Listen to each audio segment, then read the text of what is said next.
Amigas, amigos, me da mucho gusto el poder conversar con ustedes después de tanto tiempo de no comunicarnos.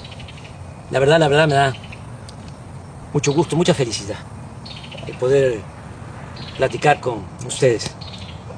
Como saben, entregué la banda presidencial a nuestra compañera, amiga, extraordinaria presidenta Claudia Sheinbaum el 1 de octubre del año pasado, hace un año y ya cerca de 2 meses.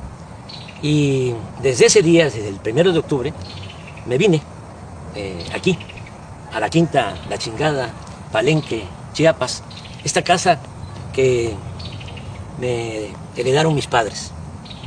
La hizo Manuelita, mi madre. Ella la dirigió. No es un rancho, no es un latifundio, es una hectárea y un poco más. 12, 13,000 metros cuadrados. Y decidí venirme e iniciar una vida nueva porque me retiré de la política activa, de la práctica política. No es una simulación.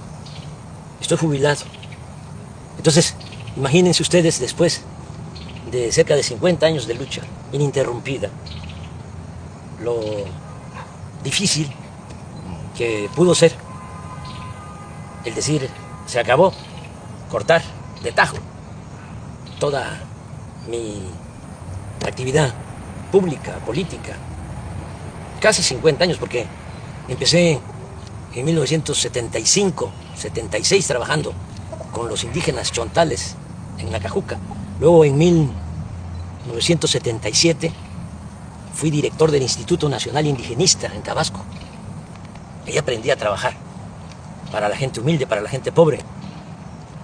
Tan es así que en mi expediente en Gobernación, en 1979, hay un reporte del temible policía Nazar Haro, acusándome que era yo comunista. ¿Por qué? Estaba defendiendo, apoyando, trabajando por los pobres. Así comencé y así terminé, porque concluí mi mandato como presidente y logré, junto con millones de mexicanos, ustedes y muchos, algunos ya se nos adelantaron, pero logramos el inicio de una transformación. Llevamos a la práctica el ideal de que por el bien de todos, primero los pobres. ¿Cómo no voy a estar contento? ¿Cómo no voy a estar feliz? Yo siempre he sostenido que la felicidad se obtiene cuando uno trabaja, lucha, procura la felicidad del prójimo.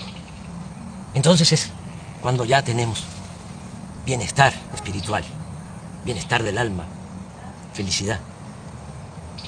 En el gobierno que dirigí, en 6 años, a pesar de la pandemia, con todos los daños, con toda la tristeza que nos dejó esa pandemia de COVID, 2 años muy difíciles, por el dolor y también porque se nos cayó la economía.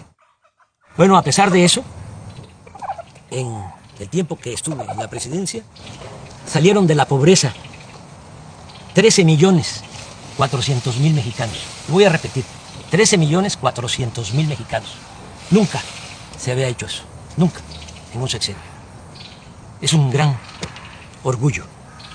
Cuando llegué a la presidencia, el 42% de los mexicanos estaban en la pobreza, 42% de toda la población. Cuando dejé la presidencia, ya había bajado, la pobreza se había reducido al 29%. Y hay otros datos.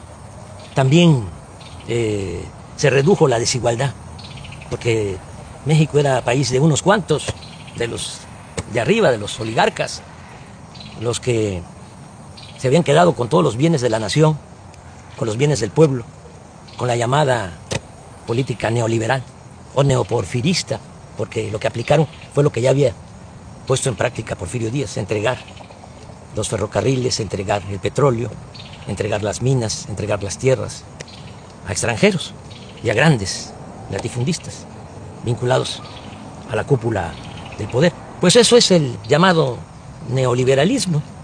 Entonces, se dedicaron básicamente a saquear y se produjo pues una monstruosa desigualdad. En la época de Salinas, cuando hay más multimillonarios en México, ocupamos el 4º lugar en multimillonarios en el mundo, en el sexenio de Salinas. 4º lugar. Primero Estados Unidos, luego Alemania, luego Japón y luego México. Pero millones de pobres. Una injusta, monstruosa, reprobable desigualdad. Bueno, todavía con Calderón, para que tengan una idea, el sector de arriba, de los más ricos, dicen los técnicos, el decil, de los que tienen más ingresos. Un rico tenía, en la época de Calderón, 35 veces más que un pobre del decil, del sector de abajo. 35 veces más. Cuando dejé el gobierno, ya se había reducido la desigualdad a 16%. El rico tenía solo 16% más que el pobre en nuestro país. Y hay otros datos. En el tiempo que fui presidente, los ricos que no les fue mal, obtuvieron ingresos a pesar de la pandemia, obtuvieron ingresos del 4%, es decir, incrementaron sus ingresos en 4%, los ricos. Las clases medias en 20%, pero los pobres 35% incrementaron sus ingresos. Le estoy hablando de cifras de datos oficiales que ustedes pueden constatar. Son datos, son cifras del INEGI y del Banco Mundial. Bueno, por eso estoy pues, muy feliz. Imagínense cerrar un ciclo así, logrando ese ideal que se convirtió en realidad. Por eso decidí ya retirarme, no sentirme insustituible, porque ese es el otro problema.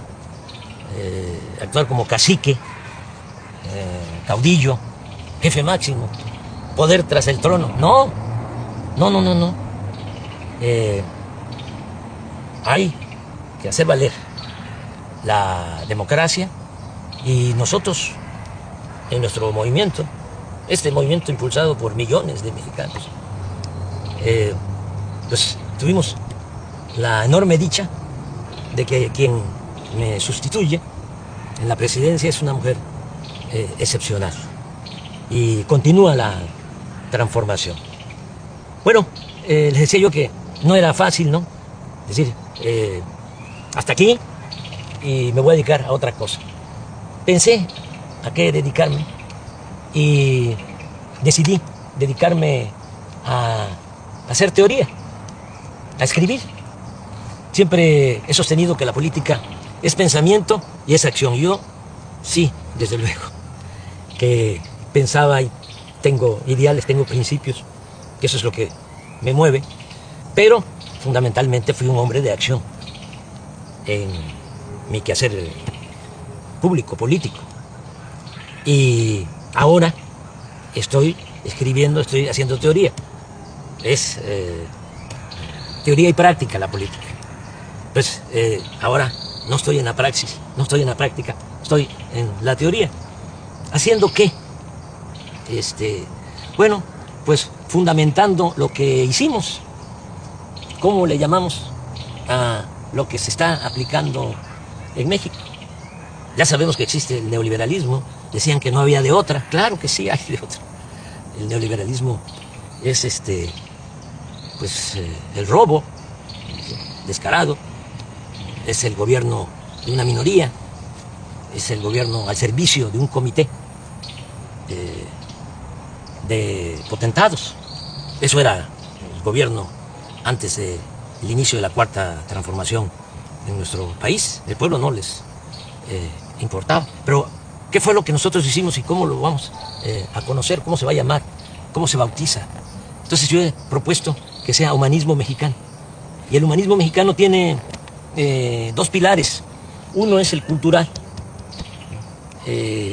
la grandeza cultural de México, como decía el maestro Bonfil Batallas, el México profundo, las civilizaciones olvidadas, negadas. Y eso es lo que nos da nuestra fortaleza, eso es lo que nos da nuestra identidad, nuestra democracia, nuestra idiosincrasia, el México profundo. De ahí venimos. Y quise trabajar sobre la historia cultural de México, porque la historia que nos han contado desde hace siglos es una historia falsa, simulada. Y el otro pilar del humanismo mexicano, pues es la fecunda historia política. Ese es el siguiente trabajo. Ya les presento el primero, el que tiene que ver con la grandeza cultural de México. Así se llama, grandeza. El que viene para el año próximo se va a llamar gloria, porque es grandeza y gloria. Repito, la grandeza es la historia de nuestras culturas, de nuestras civilizaciones, para desmontar, para echar abajo la historia que crearon, que inventaron los conquistadores, los invasores, y se ha mantenido durante las épocas del dominio de las oligarquías. Pero aquí se cuenta otra historia. Y este libro de la editorial Planeta, pues ya va a estar en librería. Es el trabajo, es una investigación de más de un año y un mes, trabajando, porque les hablaba yo de mi nueva rutina. ¿Qué hago aquí? Bueno, me levanto temprano, como siempre, camino. Aquí hay un sendero entre los árboles, son 450 metros. Doy 10, 12 vueltas, 5 kilómetros, muy temprano.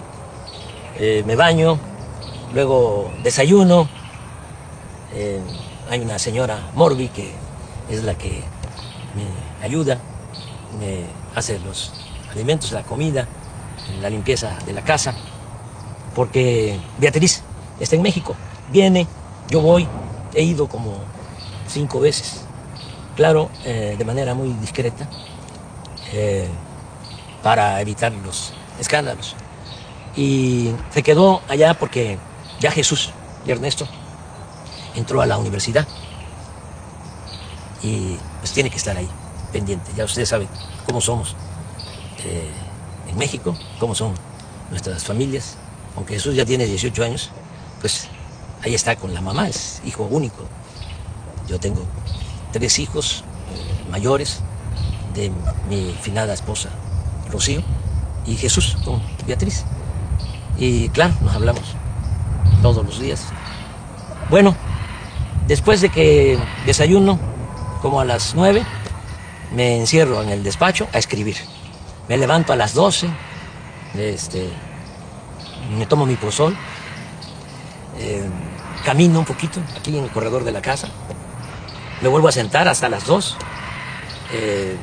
como, y sí, doy una vuelta a todo el sendero después de la comida, veo un poco las noticias. Tengo un teléfono de esos muy sencillos y como no son pues muy caritativos, no encuentro la palabra, el término, los dueños de los medios de comunicación, sobre todo los de la telefonía, y pues el mío es de recarga, ahí me salen noticias, claro, con 1 día, 2 días de retraso, pero no quiero más, no quiero saber más. Ya conozco bastante a nuestros adversarios, son pues muy obvios. Es muy difícil encontrar información. Todo es pura manipulación porque los que se sentían dueños de México están molestos. Y entonces tienen también control de la mayoría de los medios. El 90% de los medios de información, que son medios de manipulación, periódicos, radio, televisión y hasta las benditas redes sociales. Pero hay un 10% de periódicos, de radio, de redes sociales, que sí hay información. Bueno, veo un poco lo que está pasando en el país y me vuelvo a sentar, vuelvo al despacho a escribir hasta las 7, 8 de la noche. Me acuesto temprano. Esa es mi rutina y pues voy a continuar así.